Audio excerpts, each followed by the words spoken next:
Bonjour, mon nom est Maître Yves Jolicoeur, avocat émérite en droit de la Courité. Bienvenue aux capsules vidéo de Condo Légal. Aujourd'hui, je vous parle d'un outil de gestion encore trop méconnu en copropriété divise, l'association de syndicats de copropriétaires. Une solution souvent judicieuse, mais qui demande réflexion, encadrement et surtout une base contractuelle solide.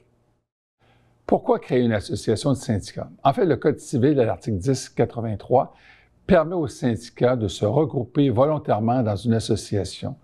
Le but, mettre en commun certains services, réduire les coûts et gérer plus efficacement certaines infrastructures ou obligations communes.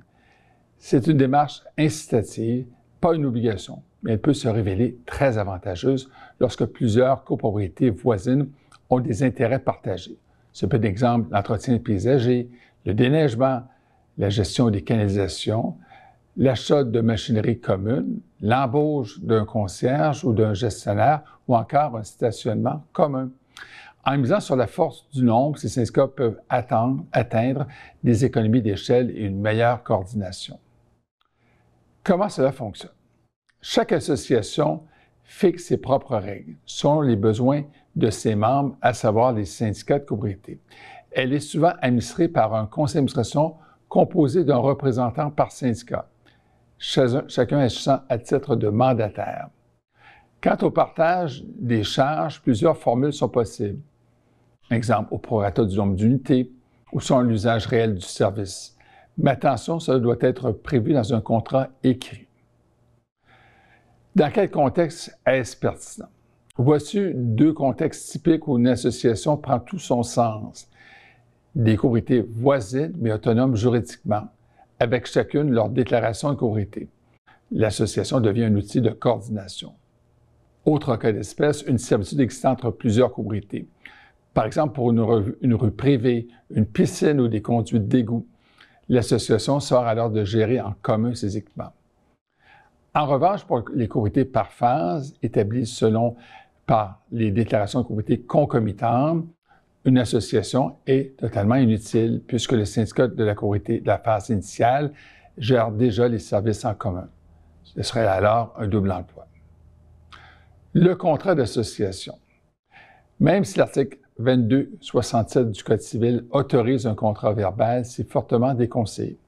Il faut un contrat écrit, clair et détaillé qui précisera les objectifs de l'association, ses règles de fonctionnement, les pouvoirs des administrateurs, le mode de convocation et tenue des assemblées.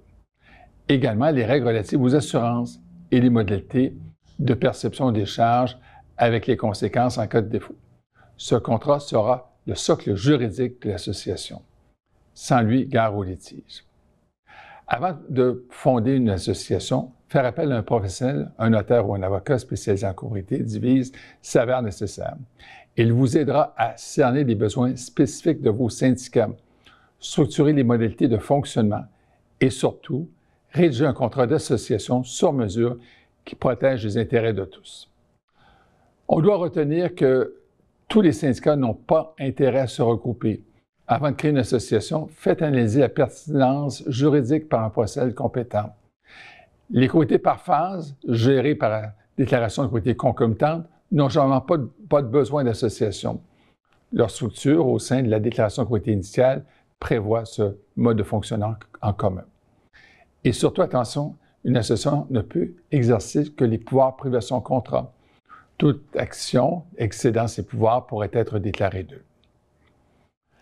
Alors, retenons qu'une association de syndicats est un outil volontaire, utile pour partager des ressources et coordonner la gestion de services communs. Elle est souple, mais doit être encadrée par un contrat écrit et bien structuré. Elle est pertinente, surtout en copropriété voisine ou liée par une servitude. Faire appel à un juriste avant de vous engager. Un mauvais contrôle, l'absence de contrat peut coûter cher en temps, en argent et en conflit. Alors, je vous souhaite donc une copropriété bien gérée et des collaborations harmonieuses avec vos voisins. Merci.